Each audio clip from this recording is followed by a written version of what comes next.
Hi guys, so welcome to my Sunday live, the 9th, Sunday the 9th of May. I just might lift that a little bit, there you go, see the top of my head. Not that you need to see the top of my head, but that's better. So yeah, Sunday the 9th of May. What do I have to share with you today? A couple of things. One was about a response I actually experienced with one of the learners when I was delivering one of the courses recently. And what happened was they became quite confrontational, and it felt quite a little bit out of the blue, really. I think that was the piece. I didn't really see it coming as such, you know. I didn't really feel there was any particular build-up. And what I noticed and what I felt at the time was they had quite an aggressive tone in their voice. Their voice was quite raised. They were quite agitated, and they said that they didn't feel particularly safe. They didn't feel connected, and that and then they really got quite annoyed and said, "Oh, and I don't feel I've gained anything so far." So this was probably about a third of the way into the course. So when that sort of happened, what I noticed quite quickly myself internally was that I felt quite uncomfortable. I felt what I call a little bit of internal angst, you know, sort of bit of low level anxiety. Perhaps I could feel the heat within my body, so I was starting to feel quite hot. My heart was racing, and I recognised quite quickly that I was feeling quite uncomfortable.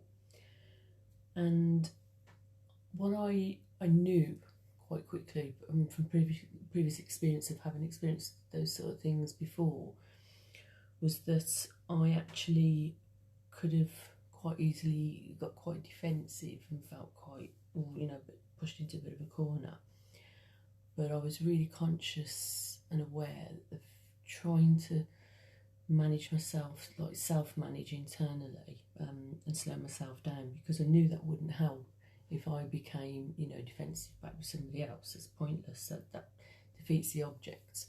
And I'm also very mindful that it's not, you know, about me as such. Hi Mandy, you know, it's about what's going on for somebody else and how they're feeling and so on. So I sort of, if you like, took, you know, I felt I had to dig a bit deep at that moment in time. Took some courage to have to sort of deal with it differently, and I was really conscious of slowing my breathing down. I asked the person what they wanted, you know, what they wanted, what they needed any help with. I reinforced the ground rules, the agreements that we'd created, which I think is quite important when somebody's not happy about anything. I mean, that could be any relationships we have. I think when it comes to then having ground rules and agreements and setting expectations, if they're already fairly clear and named, then you've got a boundary, if you like, to work with. Whereas I think if you haven't, then I think that can make it harder and more challenging. But equally, I think it's important to have that in place. And so there's times where it may be, if that wasn't or isn't in place, that people need to revisit what those, you know, boundaries and those expectations are. I then shared some aspects of myself and my background, some of my experience, because this person had said this was what they felt they really needed in that given moment. And I think what I was really aware of when I was really taking stock and hi Mel, and really sort of slowing myself down and trying to be really aware of how I was responding in that given moment, was I'd assumed a position, a role, if you like, that meant for me, if I was delivering on the course, it was a given, if you like, that I was capable, that people, would trust that, and would obviously know that. I say no, but by definition of delivering a course, would assume you're fairly capable of what you're doing.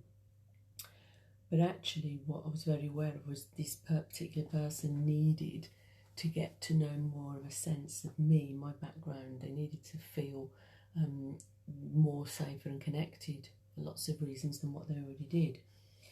And even though the way they had communicated this was, if you like, not the best, in that it was quite an aggressive tone, at the end of the day, they needed to feel safe and connected to open up. So I was also able to remind myself as well that there were triggers that another person may have that I might not even be aware of, and that person would be responding, to some of their own triggers as well. So I was really aware it was about their lack of feeling safe and connected for them and what they needed for that reason. I also noticed there was a point where, in the early stages of them saying what they needed, I began to explain why I would normally do something in a particular way and why I don't always, start by sharing stuff about me, my immediate background, experience, and so on. But what I noticed quite quickly was when I started to actually try and say that to the person, that they became quite annoyed and agitated with that. So I actually sort of remember just rewinding, taking a step back a little bit from that, and then just focusing on what it was they needed. And in fact, what happened after that, and subsequently other people shared what their perspectives were, some differing, perhaps to other individuals.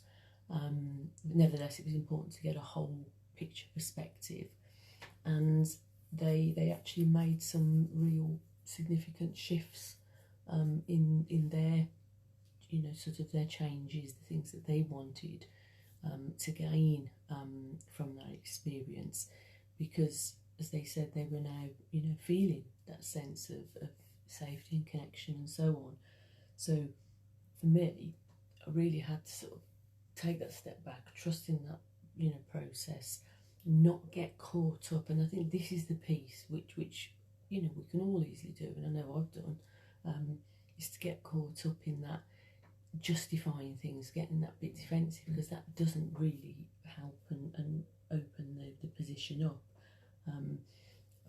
In very similar, recently, I became aware of another person I know who'd had an interaction with somebody that they were delivering on a course, and they had, interestingly, this sort of a bit of a response that was quite annoyed. Somebody was responding a little bit defensively with them, and when this person noticed that they were behaving in this way, they noticed that they were starting to feel a bit defensive. They were feeling like they needed to justify things, but also they began to question their own sense of whether they'd done something wrong, was their words. And so what they began to say to the other person was, oh, what have I done wrong? And that actually agitated the person even more, and they said they replied, along the lines of, you should know, which, of course, unless you're actually going to explain in clear detail, somebody can't assume and absolutely know what you're thinking. But what this person was saying was they realised quite quickly, as soon as they'd said the statement, what did I do wrong, they knew that actually that was perhaps not the best thing to have said, because that was already implying they'd done something wrong. Whereas in actual fact, it may just be that they didn't know what was going on for the other person. Maybe they'd said something that had, triggered this other person in some way. So it may have been more helpful to have actually turned around and said, oh, you know, is there something I can help you with? You know, is there any way I can support you in what you may need, which in turn would put it back on enabling in supporting the other person, as opposed to it becoming about, you know, what have I done wrong? It's about, you know, me. And as I said, that then creates this more angst defensive place. Kelly, that shift shows your true skills as a mentor and coach. You can read people well and adapt even in difficult circumstances. And super patient too, thank you. It's taken, I have to say, it's taken a long time, many years of practice and experience. And, you know, when I was in that initial situation where I felt that, that internal angst and that uncomfortableness when you something, it feels like it's a bit of a, like this whoosh, bit of a hit, especially if you didn't really see it coming too much and you're not, you know, really expecting it.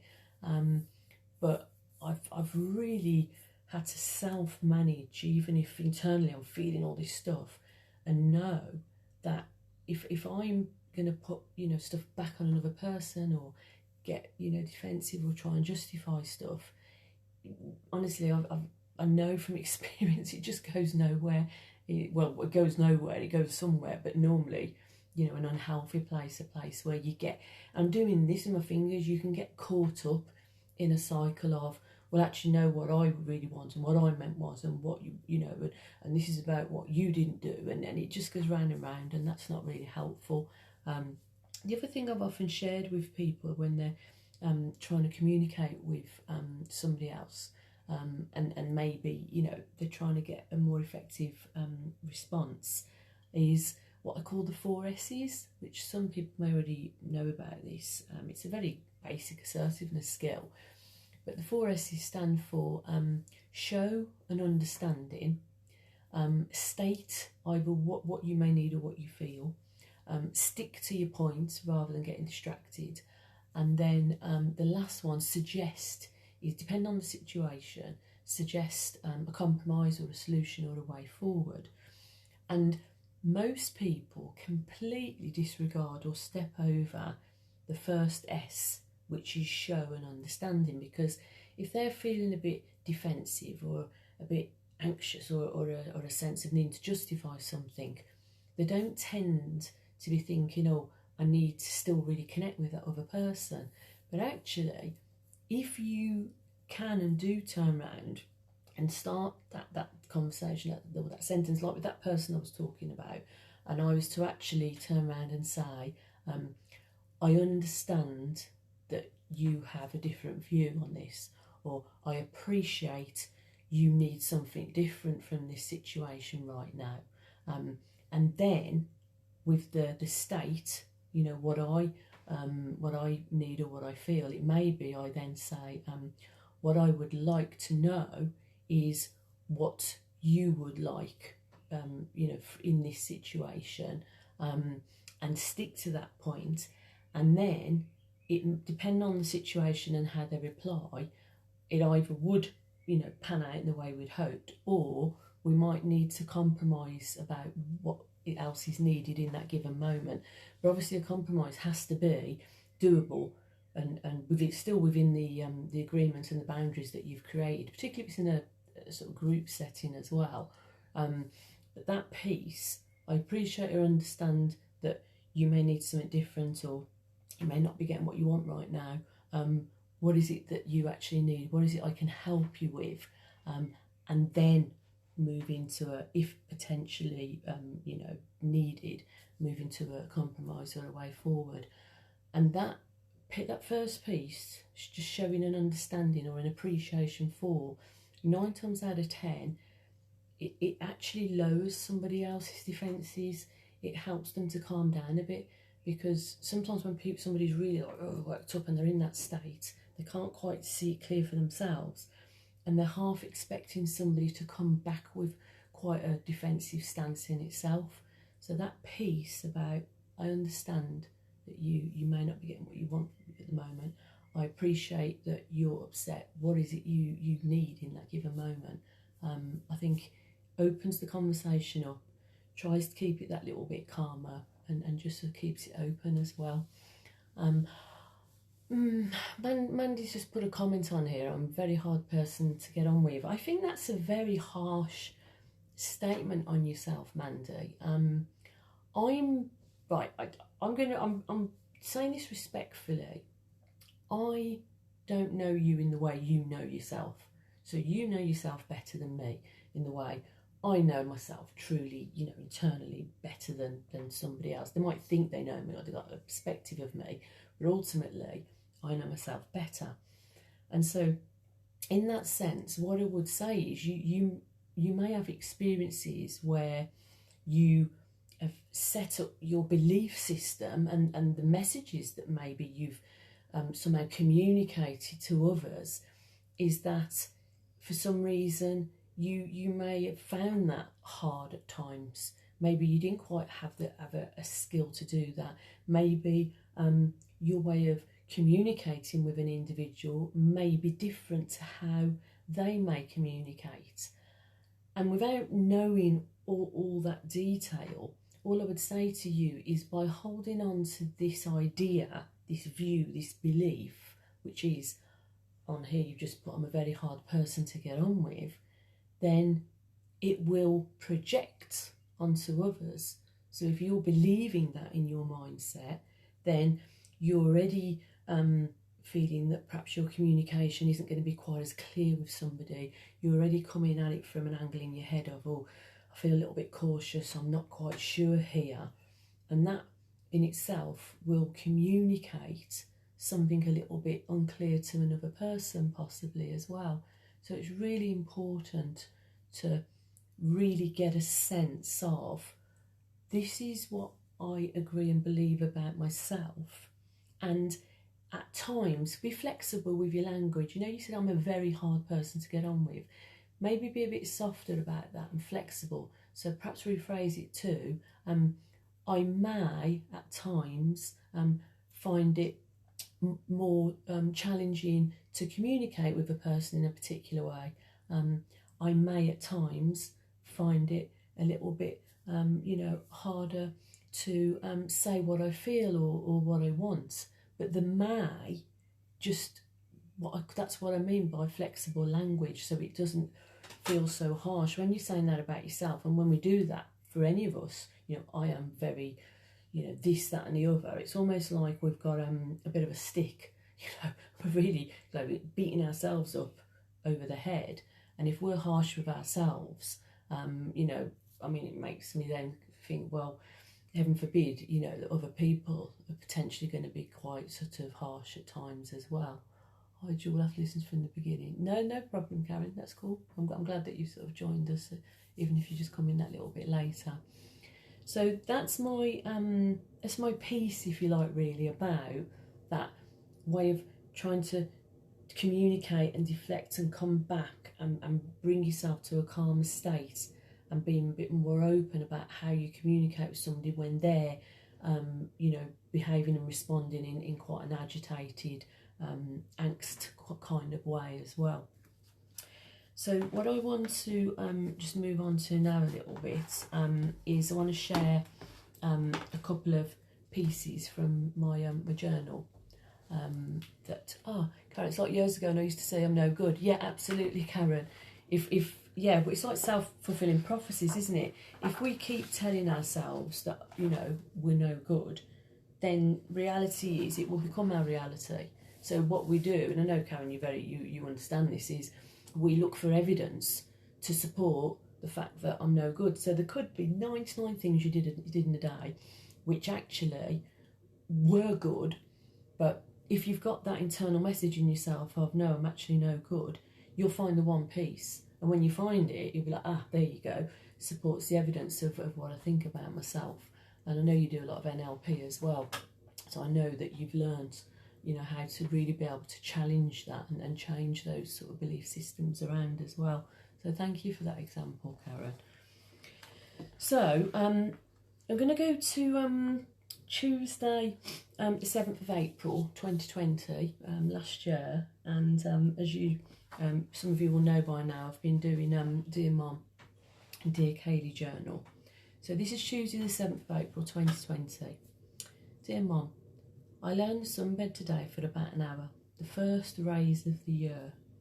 I know you probably would not appreciate it, as you never like being out in the sun, ginger, pale and freckles. But I like the warmth on my skin. Dean's the same, is one of my brothers, so I think we may follow Dad. Do you remember you would call him a Neapolitan ice cream? That's my dad.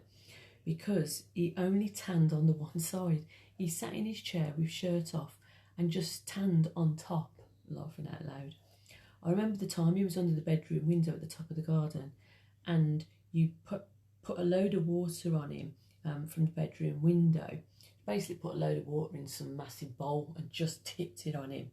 He was not impressed. You thought it was hysterical. But like anyone, I think I would prefer to be on the giving than the receiving end. Maybe one of the few times I do recall some fun, which is really so interesting.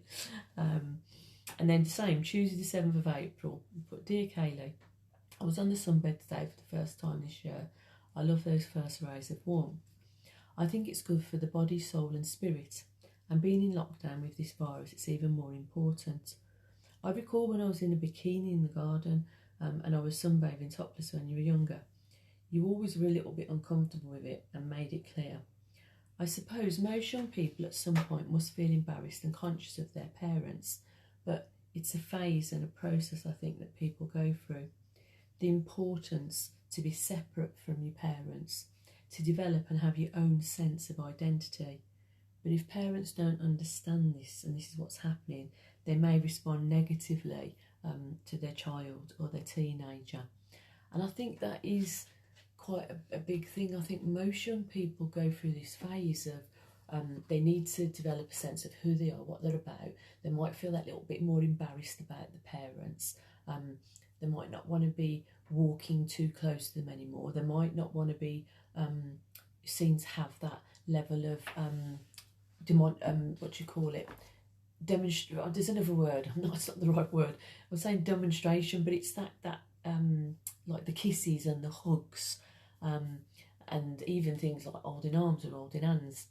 I think there comes a point where most young people will start to just feel that little bit conscious and embarrassed and awkward of that when they're actually around, particularly their friends.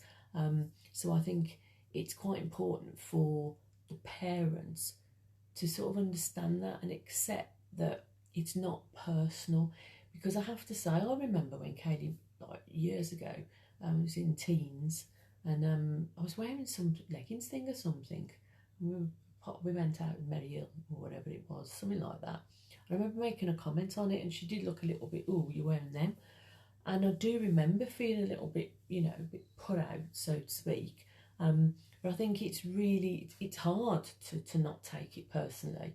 But I think when it is, particularly young person hitting teenage years and all the sense of consciousness that they go through and becoming really, conscious of themselves, I think it's really important for parents to remember it is really not personal, at the end of the day. And then with a lot of things in life, going back to the examples I gave earlier on, it's always about something else that's going on for another person. If you make it about yourself and you take it personal, then again, you're closing a level of conversation and relationship down. You're not leaving it open to be able to have, an honest conversation, or even not even have the conversation. You may be better off just staying open in yourself to what that may be about, but just not getting caught up in that angst about it and making comments about it. Another one here, Wednesday the 8th of April. Dear Mum, I remember all the different sweets you used to get from down the paper shop. I love the raspberry truffles, sweet and decadent. You also used to love proper rum truffles with the bits on, and rum and raisin toffees. Katie sent me some jelly sweets through the post today for my birthday. As we're on lockdown, it didn't come dead on my birthday, but that's fine. I love jelly sweets, like the kind we used to have when we were little. I remember we would take 1p and 2p down to the shops and get a big bag full of sweets and half pennies. They don't even have them anymore. It's amazing how some things change, but some things don't. Me and you will live on through Kaylee, and that's an amazing thought. There's a part of me still on this earth that's come from my genes, and I feel that that is really special. Wednesday the 8th of April 2020. Dear Kaylee, I received the sweets you sent me today for my birthday. They're lovely. The jelly squidgy sort, just like I like them. It reminded me of when my mum used to get sweets from the paper shop down the road. It also made me think of how they were so cheap compared to now. And Dad also used to send us down the road to get a mix-up, as he called it, of sweets. Some things don't change.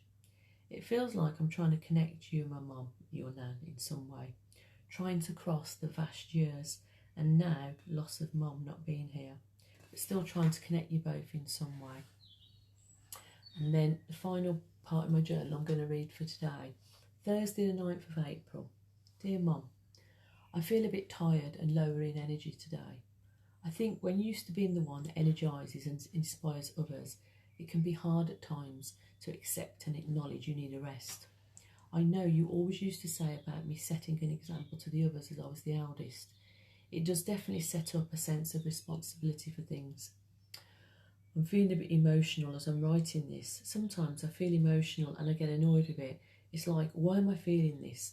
And if I can't always put a reason to it, I'll get annoyed for feeling that way.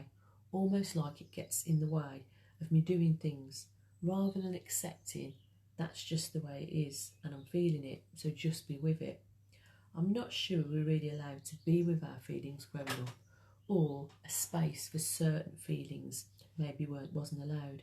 It felt like somehow feelings got in the way.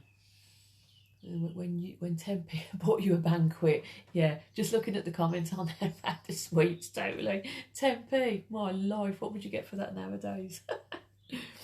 Thursday the 9th of April. Dear Kaylee, I noticed that you tried to stop yourself getting upset at times. I know you said you find it hard to be with difficult feelings, like it's too painful. Even though I don't think I did it consciously, I wonder if I communicated any kind of message that feelings got in the way or took up time. I know when you showed signs of anxiety at times, I would be with it for a while, and then I would start to feel annoyed or become frustrated because you didn't seem to be coming out of it quick enough in the way I saw it, even though I was trying to help you. And that would be hard, to try not to get in the way and to try and stay calm internally. I think I'm in a better position to be with your feelings now, more than what I ever was before. And you know what's really interesting? I was reading that, and this was from last year, last April. Now it's May 2021. I just thought to myself, I really feel like big journey in what feels like quite a small space of time. I really do feel the last year has really brought me to a place where I am way more accepting of myself, of my emotions, of my feelings, of just being easier and lighter, and yeah, just all of that feels really quite a big shift.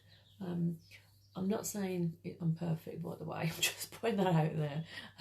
You know, I still at times sort of can internally struggle and fight with my own sort of feelings from time to time for all sorts of reasons.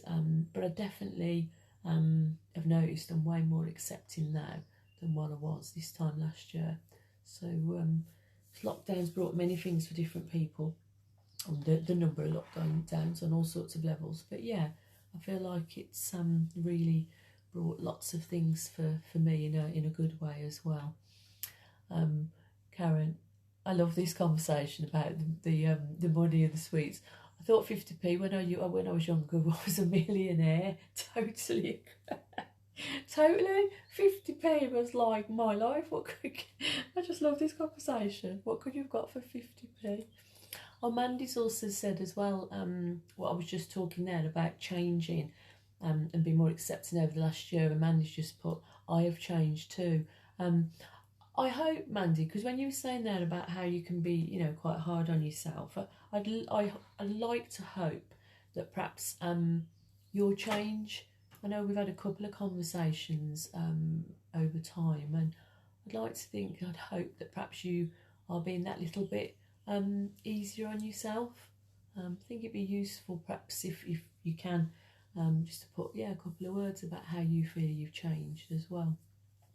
So thank you for sharing that. So I'm going to share and do some of my quotes first. So I've got a couple of quotes here. So the first quote: so much of our time is spent in preparation, so much in routine, and so much in retrospect, that the amount of each person's genius is confined to a very few hours. There's something in that. So much of our time is spent in preparation, so much in routine, so much in retrospect, that the amount of each person's genius is confined to a very few hours. That's by Ralph Waldo Emerson. Another one here by W. Somerset. I think it's pronounced Maugham, Maugham. We are not the same persons this year as last, nor are those we love. It is a happy chance if we, changing, continue to love a changed person. That's really, we're not the same persons this year as last, nor are those we love. It is a happy chance if we, changing, continue to love a changed person. I used to try to keep my Sunday school money, but got run by, terrible. I was going to say, how many Hail Marys did you have to do for that? Karen, Karen is commenting for you, Manda. You've changed this year, Manda. Can't believe how your journey to change is going. You're a superstar. There's some lovely, lovely words there. Very encouraging. Really big acknowledgements for you there, Mandy, as well. I hope you're taking these on board. Another quote here. Between stimulus and response, there is a space. In that space is our power to choose our response. In our response lies our growth and our freedom. That reminds me a little bit of what I was talking about earlier on, when I was consciously trying to, internally affect how I was responding to that person in that given moment. I'll read it again. Between stimulus and response, there is a space. In that space is our power to choose our response. In our response lies our growth and our freedom. That's actually by Viktor E. Frankl. Mandy, the coaching with Karen has changed me so much, but I have had to work hard on myself. I think if we want to if we're serious about making significant changes in our lives, then I do think it's work. It's not always easy. It can be easy and it can be light. I am conscious of, I don't want to make up any rule either that says it's got to be really hard. But I also think that, it takes work and actually to change our habits, our routines, our mindsets. It takes time and also it can take discipline as well. We all have to work on ourselves. Absolutely, Karen, totally agree with you. Another quote for you. The greatest weapon against stress is our ability to choose one thought over another. So the greatest weapon against stress is our ability to choose one thought over another, by William James. And my final quote, this is by Albert Einstein. Learn from yesterday, live for today, hope for tomorrow. The important thing is not to stop questioning. So learn from yesterday, live for today, hope for tomorrow. The important thing is not to stop questioning. I really do believe that. I think it's really important to stay as open as you can, as much as possible. So, do you want to know a couple of random facts? Okay, I love these ones. I think the friend T might enjoy this one as well, or not. The severed head of a sea slug can grow a whole new body. It sounds like something out of a horror film, but it is real. The Alcea marginata, a type of sea slug, has been found to not only survive decapitation, but to be able to grow a whole new body from it. Ecologists at Nara Women's University in Japan found that a few hours after having their heads severed from their bodies, the snails' heads were already nibbling on algae as if nothing had happened. In about 20 days, 1/3 of the sea slugs studied had fully grown back their bodies, heart included. Wow, I find that amazing. That's why I love these random facts, because I just find them really amazing. It's an interesting one. Did you know there's no such thing as pear cider? You're probably thinking, well, I know people who've had pear cider. Actually, cider is an alcoholic beverage made from pears, but the drink is known as perry.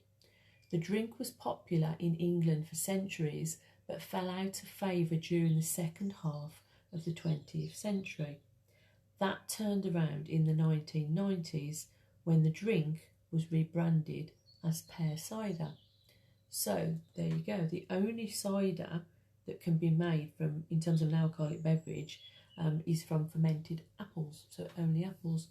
So if it's pear cider, rightly, it's actually supposed to be called perry. And the final one, the wood frog can hold its wee for up to 8 months. Talk about having to go. Wood frogs in Alaska have been known to hold their urine for up to 8 months, sticking it out through the region's long winters before relieving themselves once temperatures increase. The urine actually helps, believe this right, keep the animal alive while it hibernates, with special microbes in their gut that recycle the urea, the urine's main waste, into nitrogen.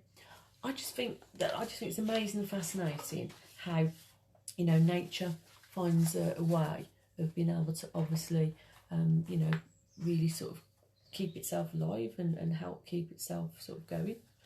So amazing. Okay, so I'm going to read my poem.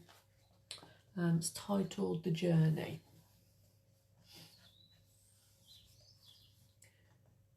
To do, to not do. To act, to not act. The ever-revolving door. Caught, going round in circles. Circles on the merry-go-round. Waiting for a moment to step off. Waiting with hesitancy, foot poised. For what? Reaching out and bringing it back. Unsure, not sure. Lack of clarity. Not being able to see the wood for the trees. Getting blocked by the trees in the wood. What would it take to step off? To dip your toe in the water. To feel the coolness toe by toe. Emerging in the water until one whole foot is submerged. Then the other foot toe by toe up to your ankles. Walking into the water step by step until it reaches your knees. Holding your breath between taking small gasps of breath. Little in breaths, bit by bit. Feeling the water at your waist. Gently bobbing up and down. Taking a massive breath and submerging to your shoulders, taking another gasp in and gently jumping from one foot to another before finally taking the plunge, submerging your face and whole body into the water, coming up for air, knowing the worst moment is over as your body adjusts to its environment. With each movement, it becomes easier to go with, not against, to accept the inevitability of it all, the frugality in fighting, the acceptance of what is, to be present to what is needed, what is required in this given moment. And that was called The Journey. So this brings me to my last bit, which is my my song. I've done this one particular song before, but it keeps coming into my head lots and lots over the last couple of weeks, and I really like this song, so I decided I'm going to do one that I've done before, because I can. So, you ready to sing along with me, guys?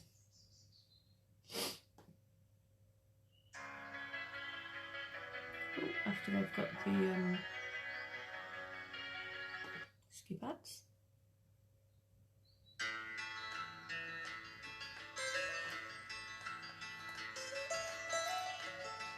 Most heaven, West Virginia, Blue Ridge Mountains, Shenandoah River. Life is old there, older than the trees, younger than the mountains, growing like a breeze. Country roads, take me home to the place I belong. West Virginia, mountain mama, country home, country roads. All my memories gather round her, miner's lady, stranger to blue water. Dark and dusty, painted on the sky, misty taste of moonshine, teardrop in my eye. Country roads, take me home to the place I belong. West Virginia, mountain mama, take me home. Country roads. I hear a voice in the morning as she calls me. The radio reminds me of my home far away. Driving down the road I get a feeling, should have been home yesterday, yesterday. Country roads, take me home to the place I belong. West Virginia, mountain mama, take me home. Country roads, country roads, take me home to the place I belong. West Virginia, mountain mama, take me home. Country roads, take me home. Country roads, take me home. Country roads.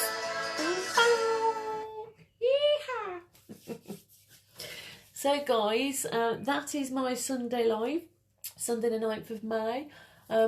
Hopefully perhaps giving you some thoughts, ideas to consider when communicating with somebody, particularly if it's something that, you know, you really get sort of quite caught up in and can get perhaps a little bit defensive at times. Maybe the 4 S's, in terms of what that means, can help.